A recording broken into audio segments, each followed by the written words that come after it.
Today we're getting fishy with Vogue Scandinavia, having our Olympic dreams crushed by Vogue Paris, and seeing Rihanna in another copycat image with Perfect Magazine. My name's Marco, welcome to the Model Gene, and if you're ready to dissect this month's covers, hit that like button and let's get started on June's Battle of the Covers. Starting off with Vogue US, we have by Mert and Marcus, with the ironic statement on 10 years of proving people wrong. She is so deeply untalented, no amount of cosmetic intervention can save her or this cover. Cover model aside, nothing about the image feels fresh or current or even remotely fashionable. For British Vogue, we have Elizabeth Debicki, we have Harris Reed, we have Sophie Turner on the cover, proclaiming, "I'm the happiest I've been in a really long time," which is clear by the joyous expression on her face. Sophie Turner is not promoting a recent role that has catapulted her back to relevance since Game of Thrones ended in 2019, but rather sharing her experience as the first woman ever to be divorced. I'm searching for one positive thing to say about this cover, and the best I can come up with is that it could have been worse. The cover image doesn't say summer, it's not joyful, it's very unremarkable and underwhelming. Gigi Hadid's cover of Vogue France was their attempt at an Olympics cover, but it is another remarkable failure. There's no sense of energy and motion coming from the model, and my eye is drawn to the gymnast in the background. There are so many wonderful examples of motion in fashion photography. My mind immediately goes to Avedon's Versace campaigns with Aaron O'Connor and how he would capture the in-between moments of a gesture, whereas here we have a stationary pose trying to come off as movement. I hope that France is able to deliver a more successful Olympics than they did this issue of Vogue. Of the big four Vogue covers for June, my favorite is Hunter Schafer for Vogue Italia by Ethan James Green. It is ethereal, dreamy, romantic, and not the expected cover for a June issue. The one thing I would change is Hunter's eyebrows, because this Gen Z TikTok trend of shaving off the ends of the brows is throwing off the balance of her face. I also would have liked a little more eye makeup to play off of this top, but I think they really wanted to lean into the androgyny with the cover.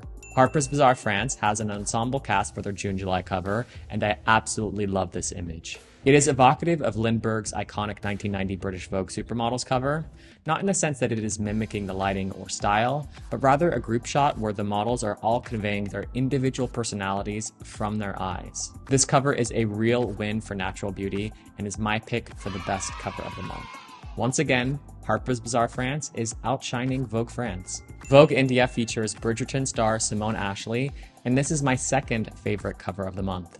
There are so many elements working well with this image, but what stands out is the understanding of balance. This dress is perfect for a cover, the bright colors pop off the background, and the twisting stripes add movement to the image. We have a lot of negative space, but this golden hoop creates a visual boundary that makes sure our attention is constrained to the subject. I also like the movement in her hair and how it is going in the opposite direction from the dress's stripes, adding a bit of conflict in the image, but not too much. The last thing I want to highlight in this cover is her hands. I've talked about this in a lot of previous videos, how the back of the hand looks like an uninteresting lump of meat, but here we have both of her hands shown from the sides, allowing the fingers to extend the silhouette.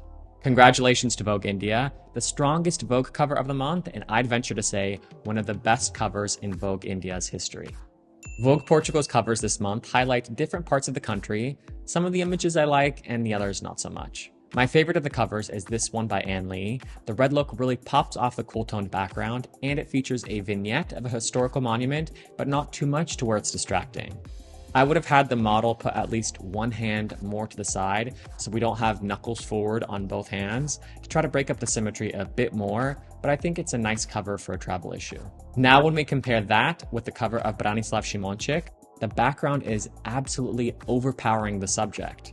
This black look was the wrong choice for the cover.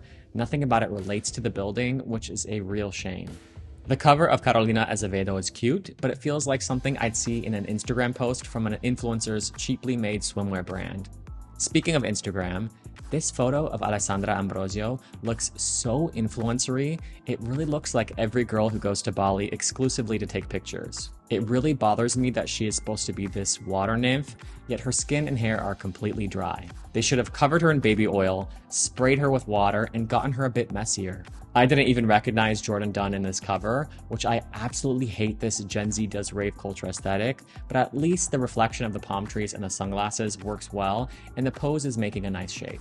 Something about the colors here just doesn't work for me. I think I would have liked a bit more Guy Bourdin saturation. The cover by Cole Sprouse just feels so amateur, with the rainbow in the background and the flowers in the foreground. The balance of the image is off. Vogue Arabia has 2 horrific covers for their Saudi issue, and I'm honestly taken aback at how bad they are. Although both covers from the magazine are terrible, this camel cover is my pick for the worst cover of the month. Although it is difficult to decide what parts of the cover are the most egregious, here are a few of my concerns.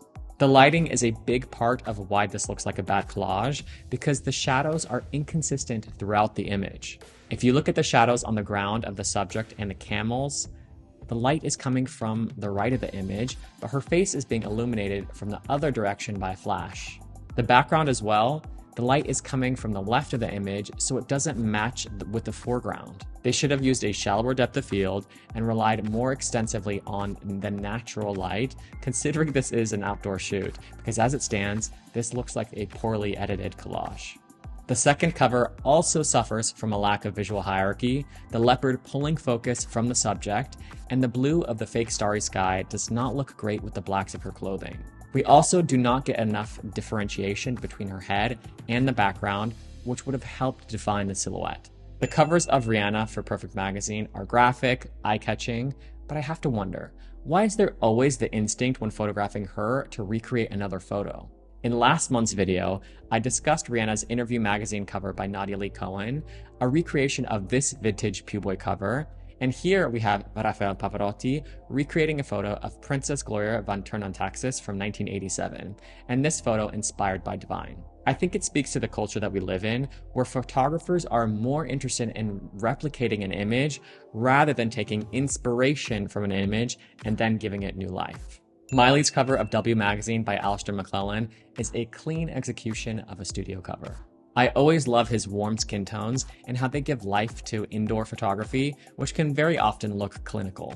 The red hair looks great with this green look, and I can't imagine this pose is very comfortable, but it does make for an interesting cover shot. Angelina Kendall in Bottega Veneta for WSJ magazine is a swirl of color in this lovely cover. This is one of those garments that perfectly lends itself to a cover with the graphic stripes, which here is only enhanced by Angelina's pose. I love Theo's lighting here. The warm tones feel appropriate for summer. This one is up there with one of the best covers of the month. Rebecca Ferguson's Vogue Scandinavia cover unfortunately allowed a prop to overwhelm the image. The distance of the net from her face is obscuring her features too much to where you can't really tell who it is.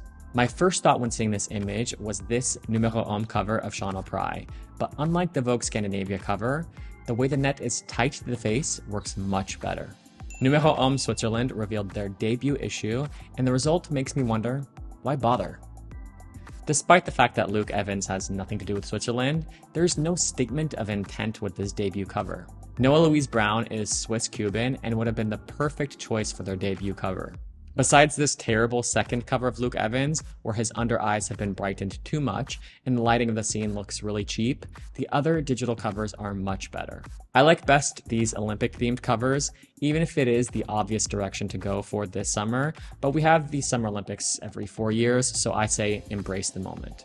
I'm not crazy about the cover of Anas, the energy feels very flat, but the cover of Gideon is tender, well composed, and speaks to the visual lineage of NUMÉRO HOMME magazine. And that is where today's review is going to end, but for more about the fashion industry, check out the links below. Let me know in the comments what you thought about the covers this month, and be sure to subscribe to find out who comes out on top next month in the Battle of the Covers.